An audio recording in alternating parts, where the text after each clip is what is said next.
Hi అండి. బయట నుండి బనానా చిప్స్ కొనకుండా ఇంట్లోనే పర్ఫెక్ట్‌గా ఎలా చేసుకోవాలో చూపిస్తాను. ఇలా చేస్తే చాలా క్రిస్పీగా ఈ బనానా చిప్స్ వస్తాయి. ఇక్కడ నేను 3 అరటికాయలు తీసుకున్నాను. ఇవి గట్టిగాను, పచ్చిగాను ఉండాలి. అప్పుడే మనకు చిప్స్ అనేవి పర్ఫెక్ట్‌గా వస్తాయి. ఇలా ఒక ఘాటు పెట్టుకొని పైన ఉన్న తొక్కనంతా మనం పీల్ చేసుకోవాలి. ఇలా అరటికాయ తొక్కను పీల్ చేసుకున్న తర్వాత వాటర్‌లో పెట్టుకోవాలి. ఇలాగే మిగతా అరటికాయలు కూడా చేసి పక్కన పెట్టేసుకోండి. ఒక చిన్న బౌల్ తీసుకొని అందులో 1 టీ స్పూన్ పసుపు, 2 స్పూన్స్ ఉప్పు వేసుకోవాలి.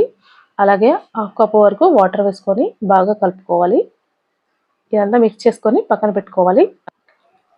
డీప్ ఫ్రైకి సరిపడా ఆయిల్ పెట్టుకొని ఇలాంటి పొటాటో స్లైసర్ తోటి ఇలా అరటికాయను స్లైస్ చేసుకోవాలి.